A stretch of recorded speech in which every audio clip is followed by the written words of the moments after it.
விவசாயி, mechanic, engineer, இப்படி அப்பாக்கள் யாரா இருந்தாலும் அவங்க கனவெல்லாம் அவங்க பசங்களுக்கு ஒரு best college. EEE College of Engineering and Technology, Sivakasi. Counseling code 4680. 21st rank in Anna University, National Board of Accreditation, NAC with A grade ISO certified institution. எனக்கு ரொம்ப உண்மையாலுமே ஆச்சரியமா இருந்துச்சு. 52 பேருக்கு 52 குழந்தைகளுக்கு தங்க மோதிரம் போட்டாங்க. அது மட்டும் இல்ல, இப்ப சுகாதாரத்துறையில நம்ம என்னென்ன நலத்திட்டங்கள் பண்ணிட்டு என்னென்ன திட்டங்கள் இருக்குமோ அனைத்தையும் இங்கேயே பண்ணிட்டு இருக்காங்க. ஒரு பெட்டகம் பாத்தீங்கன்னா பிறந்த குழந்தைகளுக்கு தாய்மார்களுக்கு நம்ம ஒரு பெட்டகம் நம்ம கொடுத்துட்டு இருக்கோம், அரசு சார்பில் கொடுத்துட்டு இருக்கோம். அந்த பையில பாத்தீங்கன்னா அந்த பிறந்த குழந்தைகளுக்கு தேவையான ஒரு படுக்கை, பஞ்சு படுக்கை, அப்புறம் தாய்மார்களுக்கு அந்த ஊட்டச்சத்து மாவு, பிளஸ் அந்த பிறந்த குழந்தைகளுக்கு தேவையான பொருட்கள் அனைத்தும் நம்ம அரசு சார்பில் கொடுத்துட்டு இருக்கோம். இங்க ஒரு தனி அரசாங்கமே நம்ம தமிழக வெற்றி கழகத்தின் நிர்வாகிகள் நடத்திட்டு இருக்காங்க. உங்களுக்கு மிகப்பெரிய வாழ்த்துக்கள். அது மட்டும் இல்ல, அது கூட ஒரு தொட்டிலும் கொடுத்துட்டு இருக்காங்க. நம்ம உண்மையாலுமே சொல்லணும்னா, இந்த தொட்டில அந்த குழந்தை ஆடுறப்பெல்லாம் அவங்க தாய்மாமன் கையில ஆடுற மாதிரி அவங்க ஒவ்வொரு குழந்தையும் கண்டிப்பாக நிம்மதியாக உறங்கும். தாய்மார்கள்லாம் எந்த தொந்தரவும் இருக்காது. ஏன்னா நமக்கு யூஸ்வலா பாத்தீங்கன்னா குழந்தையை தூங்க வைக்க முடியாம முதல் 3-4 மாதங்கள்ல தாய்மார்கள்லாம் எவ்வளவு கஷ்டப்படுவீங்கன்னு உங்களுக்கு தெரியும். அதனால இந்த தொட்டில் எல்லாம் நம் தாய்மாமனாகிய நம் முதலமைச்சர் அவர்கள் கைகள் மாதிரி கண்டிப்பாக நிம்மதியாக அந்த குழந்தைகள் உறங்கும். மற்றும் அவர் ஏற்கனவே சொன்ன மாதிரி நம்ம பொதுச்செயலாளர் அவர்கள் கையினால இந்த முதலமைச்சர் அவர்கள் பிறந்தநாள் விழாவை முன்னிட்டு அவர்களுக்கெல்லாம் தங்க மோதிரம் கொடுத்துட்டு இருக்காங்க. கண்டிப்பாக அனைத்து வளங்களையும் பெற்று இந்த குழந்தைகளை எல்லாம் வாழ்வில் மிகப்பெரிய வெற்றி அடைவார்கள். இப்ப பாத்தீங்கன்னா இந்த திட்டம் பாத்தீங்கன்னா நம்ம தேர்தல் வாக்குறுதியில் அறிவிச்சோம். பிற அரசு மருத்துவமனையில் பிறக்கக்கூடிய குழந்தைகளுக்கு தங்க மோதிரம் அணிவிக்க போகிறோம் அப்படின்னு ஒரு திட்டம் அறிவிச்சோம். அந்த திட்டத்தை பார்த்து இந்த விழா நடக்கல. இன்னும் சொல்ல போனா 20 வருஷமா நம்ம விஜய் மக்களை இயக்கமா இருக்கிறப்பவே நம்ம தலைவரோட பிறந்தநாள் அப்ப இந்த கழக நிர்வாகிகள் போட்டு இந்த அரசு மருத்துவமனையில தங்க மோதிரம் போட்டுட்டு இருந்தாங்க. அதை பார்த்துதான் இன்னும் சொல்ல போனா விஜய் மக்கள் இயக்கம் எதையும் எதிர்பார்க்காம, அவங்களுக்கு எல்லாம் யாரும் தெரியாது, ஒரு 10-20 வருஷம் 30 வருஷம் கழிச்சு நம்ம இயக்கம் அரசியல் கட்சியா மாறப்போகுது அப்படின்னு எந்தவித எதிர்பார்ப்பும் இல்லாம உண்மையாக ஒரு மக்கள் சேவை அந்த எண்ணத்தோடு விஜய் மக்கள் நிர்வாகிகள் செஞ்சிட்டு இருந்த அந்த திட்டம் தான் இன்னைக்கு அரசு திட்டமா இருக்கு. அதனால மிகப்பெரிய இதை நிகழ்த்தி காட்டிய நம்ம மாண்புமிகு பொதுச் செயலாளர் அண்ணன் ஆனந்த் அவர்களுக்கு ஒரு மிகப்பெரிய நன்றியை தெரிவிச்சுக்கிறேன். ஏன்னா விஜய் மக்கள் இயக்கமா இருந்தப்ப நடந்த திட்டம் தான் இன்னைக்கு ஒரு அரசு திட்டமா இருக்கு. அது மட்டுமல்ல, இப்ப ஆம்புலன்ஸ், இப்ப நம்ம பள்ளிக்கல்வித்துறை அமைச்சர் சொன்ன மாதிரி ஒரு ஆம்புலன்ஸ் சொன்னாங்க. உண்மையாலுமே எனக்கும் அடுத்த ஆச்சரியம். ஏன்னா அரசுலயே ஒரு 108 ஆம்புலன்ஸ் இருக்கு. அதற்கு ஒரு சப்போர்ட்டாக உறுதுணையாக பாத்தீங்கன்னா இந்த அவர் சொன்ன மாதிரி இங்க சிட்டில சாலை ரொம்ப நேரவா இருக்கிறப்ப சின்ன சாலையிலும் செல்லக்கூடிய அளவுக்கு ஒரு ஆம்புலன்ஸ் இருக்கு. உண்மையாக இந்த மாதிரி ஒரு நலத்திட்ட உதவிகளை ஏற்பாடு பண்ண அனைத்து நிர்வாகிகளுக்கும் மனமார்ந்த நன்றிகளை தெரிவிச்சுக்கிறேன். இப்ப பாத்தீங்கன்னா நம்ம ஆட்சி அமைந்து ஒரு 2 மாசம் ஆயிருக்கு. எவ்வளவு பெரிய மாற்றங்கள். நீங்களே சொல்லுங்க, ஆட்சி எப்படி இருக்கு? நம்ம ஆட்சி, அம்மா நீங்க சொல்லுங்க, ஆட்சி எப்படி இருக்கு?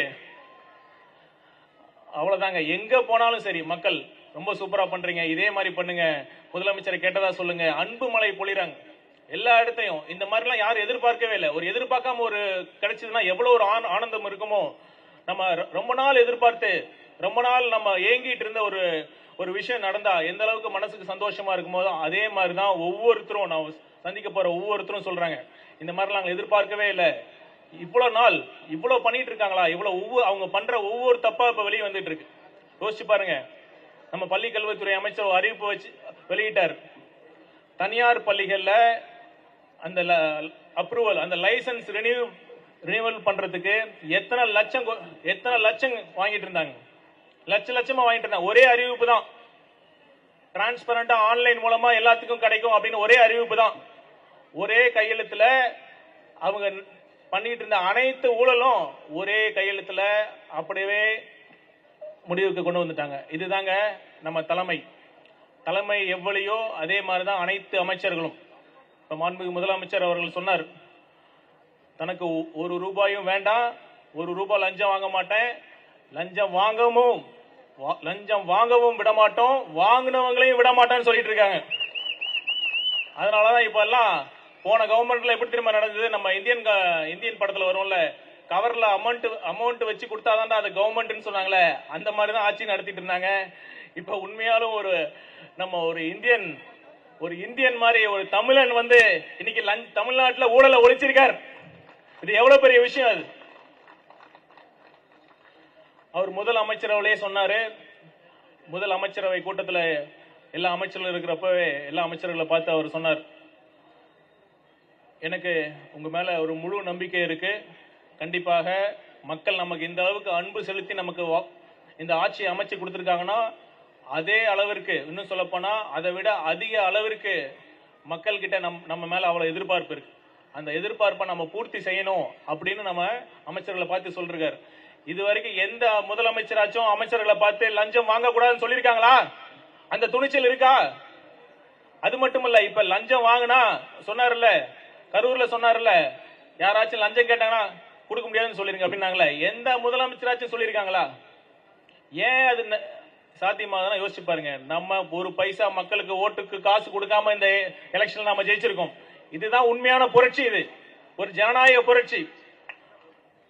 அந்த மாதிரி ஒரு ஊழலற்ற ஒரு நிர்வாகத்தை இதுவரைக்கும் தமிழகம் பார்த்ததில்ல. இப்பதான் பார்க்க ஆரம்பிச்சிருக்காங்க. இப்ப நம்ம அரசு எவ்வளவோ திட்டங்கள்ல எவ்வளவோ துறையில கோடிக்கணக்கான ஆயிரக்கணக்கான கோடிகளை செலவு பண்ணிட்டு இருந்தாலும் தமிழகம் பாத்தீங்கன்னா ஏன் அந்த முழு வளர்ச்சி அடையலனா இந்த ஊழல் தான் அது காரணம். கண்டிப்பாக இந்த 5 ஆண்டுகள்ல தமிழகம் எந்த அளவுக்கு வளர்ச்சி அடைய போது நீங்க பாருங்க. ஒவ்வொரு துறையிலும் எந்த அளவுக்கு மாற்றங்கள்லாம் வந்துட்டு இருக்கு. அந்த டாஸ்மாகாக இருக்கட்டும், ரெவன்யூ ரெஜிஸ்ட்ரேஷன் டிபார்ட்மெண்டா இருக்கட்டும், ரெஜிஸ்ட்ரேஷன் டிபார்ட்மெண்ட்லாம் ஆன்லைன்ல கொண்டு வந்துட்டாங்க. எங்க இருந்து வேணாலும் யார் வேணாலும் ஆன்லைன்ல பதிவு பண்ணிக்கலாம். டிரான்ஸ்போர்ட் டிபார்ட்மெண்டா இருக்கட்டும், ஒவ்வொரு துறையிலும் அந்த ஊழலை நம்ம ஒழிச்சிருக்கோம். அது மட்டுமல்ல, இப்ப பாத்தீங்கன்னா சுகாதார துறையிலும் எவ்வளவு நம்ம மக்களுக்கு தேவையானது என்னதோ அதை நம்ம செஞ்சுக்கிட்டு இருக்கோம். மக்களுக்கு ஒரு சிறந்த தலைவர் யார் தெரியுமா? அதிகார நாற்காலியில் அமர்ந்து உத்தரவு சொல்றவர்லாம், உத்தரவு போடுறவர்லாம் தலைவர் கிடையாது. மக்கள் இதயத்தில் அமர்ந்து அவருடைய வழிகளை உணர்ந்து அவருடைய துயர் துடைப்பவர் தான் உண்மையான தலைவர். ஏன் இதை சொல்றேன்னா, இப்ப பாத்தீங்கன்னா கவர்மெண்ட் ஹாஸ்பிட்டல் எவ்வளவு கியூ இருக்கும் நீங்க உங்களுக்கே தெரியும்.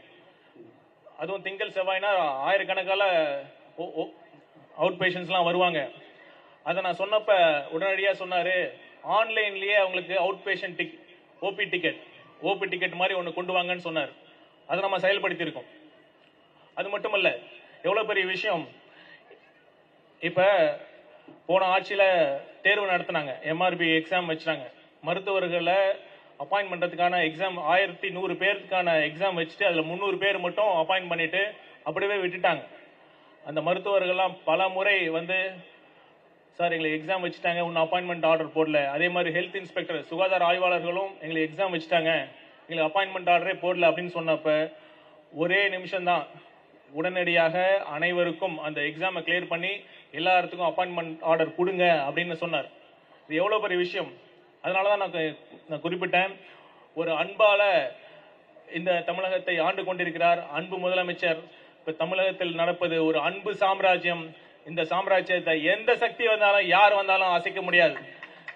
கண்டிப்பா இந்த 5 ஆண்டுகள் மட்டும் இல்ல, இன்னும் 50 ஆண்டுகள் தமிழகத்தில் தமிழக வெற்றி கழகத்தின் ஆட்சி தான் நடக்க போது. கண்டிப்பாக தமிழகம் ஒரு சிங்கப்பூர் மாதிரி, ஒரு யூரோப்பியன் கண்ட்ரி மாதிரி, ஒரு டெவலப் ஸ்டேட்டாக மாறப்போகுது மாண்புமிகு முதலமைச்சர் அவர்கள் தலைமையில். இந்த வாய்ப்பு நமக்கு எப்படி அமைஞ்சதுன்னா, யோசிச்சு யாருமே யோசிச்சிருக்க மாட்டாங்க. இந்த 2 வருஷத்துக்கு முன்னாடி ஒரு ஆரம்பிச்ச ஒரு இயக்கம் எப்படி அதற்குள்ள மக்கள் இவ்வளவு ஒரு ஆதரவு கொடுப்பாங்க, மக்கள் இந்த அளவுக்கு அந்த 2 கட்சியும் நிராகரிப்பாங்கன்னு யாருமே யோசிக்கல. அதற்கு காரணம் என்னன்னா, அந்த அளவிற்கு மக்கள் இந்த 2 கட்சிகளும் இந்த 60 வருடங்களாக தமிழகத்தை மாறி மாறி ஆண்ட 2 கட்சிகளும் அந்த அளவிற்கு இந்த மக்களை ஏமாற்றி அந்த பதவியை யூஸ் பண்ணி அவங்களும் அவங்க சொந்த குடும்பமும் அவங்க தான் கோடி கோடியா பணம் சம்பாரிச்சு கொள்ளையடிச்சு சம்பாதிச்சிட்டு இருந்தாங்க. இதெல்லாம் பார்த்து வெறுத்து போன மக்கள் தான் இன்னைக்கு நமக்கு ஒரு பெரிய வாய்ப்பை ஏற்படுத்தி இருக்காங்க. ஏன் இதை சொல்றேன்னா, இப்ப பாருங்க, இப்ப ஒவ்வொரு துறையிலும் நம்ம மாண்புமிகு முதலமைச்சர் அவர்கள் ரிவ்யூ பண்ணிட்டு இருக்கிறப்ப அவங்க பண்ற ஒவ்வொரு தப்பா வெளியே வந்துட்டு இருக்கு. ஒவ்வொரு கான்ட்ராக்ட்லயும் பாத்தீங்கன்னா எவ்வளவு ரூபாய், ஒரு 100 கோடி ரூபாய் மதிப்புள்ள ஒரு கான்ட்ராக்டை 200 கோடி 1000 கோடி மதிப்புள்ள ஒரு கான்ட்ராக்டை இன்னொரு 20% 30% அதிகமுள்ள வேல்யூவில் நம்ம அவங்க கொடுத்துருக்காங்க. எலெக்ஷன் அறிவிக்கிறதுக்கு ஒரு நாள் 2 நாளைக்கு முன்னாடியே ஒரு கான்ட்ராக்ட் விட்டுருக்காங்க. அது மாதிரி ஒரு துறையில் பல துறையில் இது மாதிரி நடந்துகிட்டு இருக்கு. இந்த மாதிரி ஒவ்வொரு துறையிலும் இந்த மாதிரி டெண்டர் முறைகேடுகள்லாம் நம்ம கண்டுபிடிச்சிட்டு அதெல்லாம் தேவையான கான்ட்ராக்ட்லாம் நம்ம கேன்சல் பண்ணிட்டு புதுசாக நம்ம ஒரு டிரான்ஸ்பரண்டாக க்ளீன் கவர்மெண்ட்டாக நம்ம நடத்தக்கூடிய ஒரு தலைவர் தான் நம்ம மாண்புமிகு முதலமைச்சர் அவர்கள். கண்டிப்பாக இந்த மக்கள் நம்ம சரியான கட்சிக்கு தான் சரியான தலைவருக்கு தான் நம்ம தேர்ந்தெடுத்திருக்கோம் அப்படிங்கிற ஒரு நம்பிக்கையை மக்கள் இப்போ எல்லாரும் மனசுலயும் அந்த நம்பிக்கை வந்திருக்கு, சந்தோஷம் இருக்கு. இது நம்ம கட்சி, நம்ம அண்ணனோட கட்சி, நம்ம புள்ள கட்சி, நம்ம புள்ளைய தான் ஆட்சி பண்றாரு அப்படிங்கிற ஒரு சந்தோஷத்தோட ஒரு பெருமிதத்தோட எல்லாரும் இருக்காங்க. மக்கள் நம்ம தலைவர் சொல்லுவார்ல, எல்லாரும் நல்லா இருப்போங்கிற சொல்லுவார்ல, அது மாதிரி மக்கள் இன்னைக்கு அமைச்சரவை கூட்டத்தில் கூட அதான் சொன்னாரு.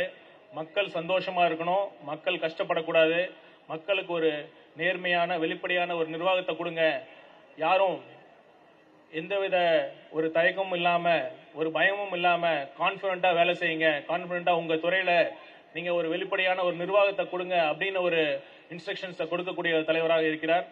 அதனால இப்ப பாத்தீங்கன்னா அடுத்து நம்ம கட்சி வரப்போது உள்ளாட்சி தேர்தலாம் வரப்போது.